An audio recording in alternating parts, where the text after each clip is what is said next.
குளிர் அதிகமாக இருந்ததால யாராலையும் வீட்டை விட்டு வெளியே போகவே முடியல. அம்மா, ஒரு புறம் குளிரு, ஒரு புறம் இருட்டு, பார்க்கவே ரொம்ப பயமா இருக்குதுமா.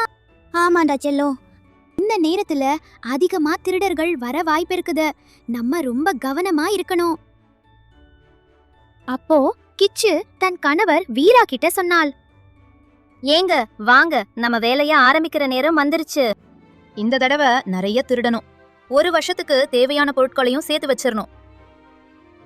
அட கிச்சு, இந்த ஊர்ல உள்ள எல்லாருக்கும் நாம திருடர்கள்னு சந்தேகம் வந்திருக்கு. இந்த தடவை நம்ம திருடணும்னா கண்டிப்பா நம்ம மாட்டிப்போம். அப்புறம் கட்டி வச்சு தோலை உடிச்சிடுவாங்க கிச்சு. சரிங்க, அப்படின்னா உங்க மாமாவை வர சொல்லுங்க. அவர்தான் உங்களை விட பெரிய மகா திருடராச்சே. இதுவரைக்கும் அவர் முகத்தை யாரும் பார்த்ததே இல்ல. அவர் திருடட்டும், நம்ம அவருக்கு உதவி செய்வோம். சரி, நான் என் மாமாவை கூட்டிட்டு வரேன். என்ன வீரா, இவ்வளவு நாளுக்கு அப்புறம் என்ன பார்க்க வந்திருக்க? கண்டிப்பா ஒரு காரணம் இல்லாம வந்திருக்க மாட்டியே. ஆமா மாமா, இப்பெல்லாம் எங்க ஊர்ல எங்களால திருட முடியல. ஊர்ல உள்ள எல்லாருக்கும் எங்க மேல சந்தேகம் வந்துட்டு. நீங்க தான் எங்களுக்கு உதவி செய்யணும். அட வீரா, ஏன் இவ்வளவு முட்டாளா இருக்க? நம்ம குடும்ப தொழில திறமையா செய்ய தெரியாதா உனக்கு? சரி, நான் உதவி செய்யறேன். ஆனா திருடினதுல எனக்கும் பாதி பங்கு தரணும். சரிங்க மாமா.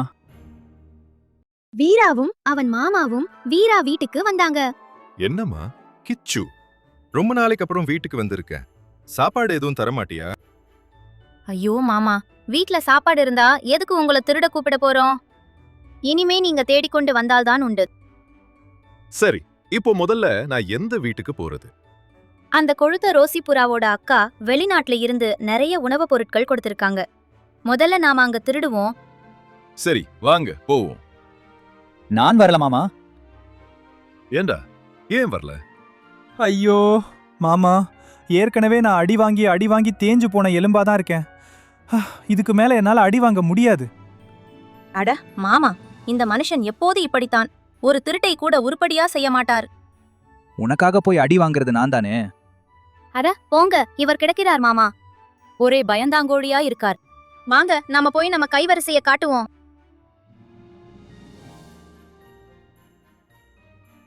கிச்சுவும் மாமாவும் ரோசி புறா வீட்டுக்கு சென்றனர்.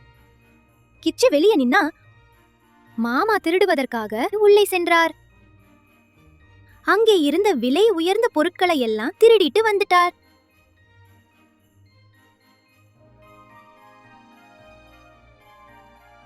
மறுநாள் காலையில், ஐயோ, என்னோட வீட்ல உள்ள பொருட்களை எல்லாம் காணோமே.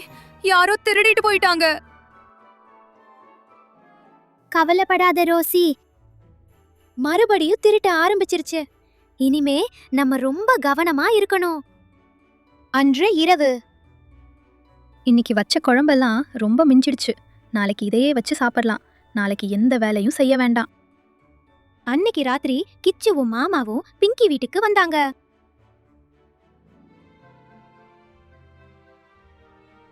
பிங்கியோட எல்லா சாப்பாடையும் மாமா எடுத்துட்டு போயிட்டார். மறுநாள் காலையில், ஐயோ, என்னோட சாப்பாடெல்லாம் காணோம். யாரோ திருடிட்டாங்க. ஊர்ல உள்ள எல்லார் வீட்லயுமே திருட்டு நடக்குது. இதுக்கு நம்ம ஏதாச்சும் செய்தே ஆகணும். எல்லாரும் சேர்ந்து ஒரு திட்டம் தீட்டினர். அன்று இரவு எல்லாரும் லில்லியோட வீட்டிலேயே தங்கினர். சுவையான நிறைய உணவுகளை சமைச்சிட்டு ஜன்னல் பக்கத்துல ஒரு பாத்திரத்தை வச்சுட்டு எல்லாரும் தூங்குற மாதிரி நடிச்சுக்கிட்டே இருந்தாங்க. வழக்கம் போல கிச்சுவும் மாமாவும் திருட வந்தனர். கிச்சு வெளியே நின்றாள். மாமா திருடுவதற்காக ஜன்னல் வழியே உள்ளே சென்றார். அப்பொழுது அங்கு இருந்த பாத்திரம் கீழே விழுந்தது. அந்த சத்தம் கேட்டு எல்லாரும் எழுந்தனர். மாமா தப்பிச்சிட்டார். கிச்சு மாட்டிக்கிட்டாள். மறுநாள் காலையில கிச்சுக்கு எல்லாருமே தண்டனை கொடுத்தனர். ஐயோ அம்மா, என்ன விட்டுருங்க. ஐயோ, என்ன விட்டுருங்க.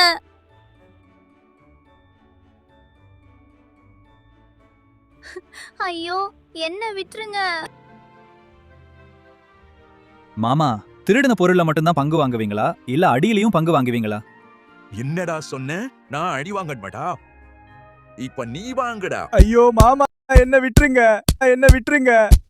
மறுநாள் குளிர் அதிகமாக இருந்ததால யாராலையும் வீட்டை விட்டு வெளியே போகவே முடியல. அம்மா, எனக்கு சிக்கன் வேணும். இந்த குளிர்ல நான் எங்க போய் சிக்கன் வாங்குவேன்? எங்கேயும் போக முடியாதம்மா. இதை கேட்ட பிங்கி, ஏங்க எழுந்துருங்க.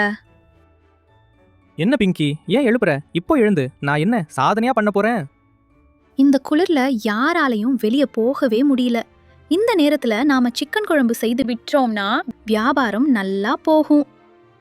சரி பிங்கி, இந்த யோசனை நல்லா இருக்கே. நீ சொன்ன மாதிரியே செய்வோம். பிங்கி சிக்கன் வாங்க போனா. பிங்கி சிக்கன் வாங்கிட்டு வந்துட்டா. என்ன பிங்கி, இந்த சிக்கன்லாம் ஒரே கெட்டுப்போன நாற்றம் அடிக்குது. கெட்டுப்போன சிக்கனை வாங்கிட்டு வந்துட்டியே பிங்கி.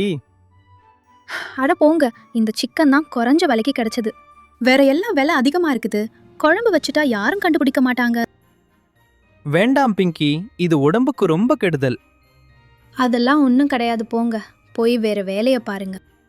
பிங்கி முன்னா சொல்வதை கேட்காமல் சிக்கன் குழம்பு கடை போட்டாள். வாங்க வாங்க, சுட சுட சிக்கன் குழம்பு வந்து வாங்கிக்கோங்க. அம்மா, பிங்கி அத்தை சிக்கன் குழம்பு விக்கிறாங்க. சிக்கன் குழம்பு வாங்கி கொடுங்கம்மா. பிங்கி, கொஞ்சம் சிக்கன் குழம்பு கொடு.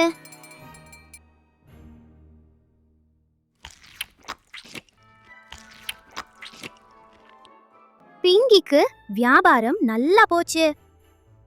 மறுநாள் காலையில், அம்மா, எனக்கு ரொம்ப வயிறு வலிக்குதுமா. ஐயோ. ஸ்வீட்டிய பார்த்துட்டு டாக்டர் கேட்டார். பொண்ணு கடைசியா என்ன சாப்பிட்டாங்க? சிக்கன் குழம்பு தான் சாப்பிட்டா டாக்டர். அப்போ அந்த சிக்கன் குழம்பு கெட்டு போனதாதான் இருக்கணும். பிங்கி, சிக்கன் குழம்பு சாப்பிட்டதுல இருந்து என் பொண்ணுக்கு உடம்பு சரியில்லை. கெட்டு போன சிக்கன்ல குழம்பு செய்து விக்கிறாயா பிங்கி? உன் பொண்ணு வேற ஏதாச்சும் சாப்பிட்டு இருப்பா. உனக்கு என் மேல பொறாம, எனக்கு வியாபாரம் நல்லா போகுதுன்னு என் வியாபாரத்தை கெடுக்கணும்னே நீ இப்படி பேசுற? பொய் சொல்லாத பிங்கி. நீ பார்க்க தானே போற. நீ செய்த தப்புக்கான தண்டனைய நீயே அனுபவிப்ப. அன்னைக்கு ராத்திரி, ஐயோ அம்மா, இந்த ராத்திரியில இவ்ளோ பசிக்குதே, நான் என்ன செய்வேன்? சரி, ஏதாவது சமையலறையில இருக்கான்னு பாப்போம்.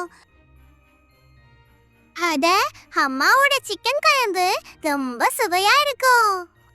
சோட்டு சிக்கன் குழம்பு எல்லாத்தையும் சாப்பிட்டான். மறுநாள் காலையில், ஐயோ அம்மா, வயிறு வலிக்குது. ஐயோ, வயிறு வலிக்குதே. பிங்கியும் சோட்டுவும் டாக்டர் கிட்ட போனாங்க. இந்த பையன் ஏதோ கெட்டு போன உணவு சாப்பிட்டு இருக்கா. அம்மா, நீங்க சமைச்சு வச்ச சிக்கன் குழம்பு தான் சாப்பிட்டேன். இதை கேட்ட பிங்கி மனம் வருந்தினாள். ஐயோ, நான் ரொம்ப பெரிய தப்பு பண்ணிட்டேன். லில்லி, என்ன மன்னிச்சுடு. உன் கஷ்டம் என்னன்னு எனக்கு இப்பதான் புரிஞ்சுது. கொஞ்ச லாபத்துக்காக நான் தவறான வழியில போயிட்டேன். என்ன மன்னிச்சுடு. சரி பிங்கி. ஹாய் ஃப்ரெண்ட்ஸ், லில்லி ஸ்டோரிஸை தொடர்ந்து காண சப்ஸ்கிரைப் பண்ணிக்கோங்க. பெல் ஐகானை கிளிக் பண்ணிக்கோங்க.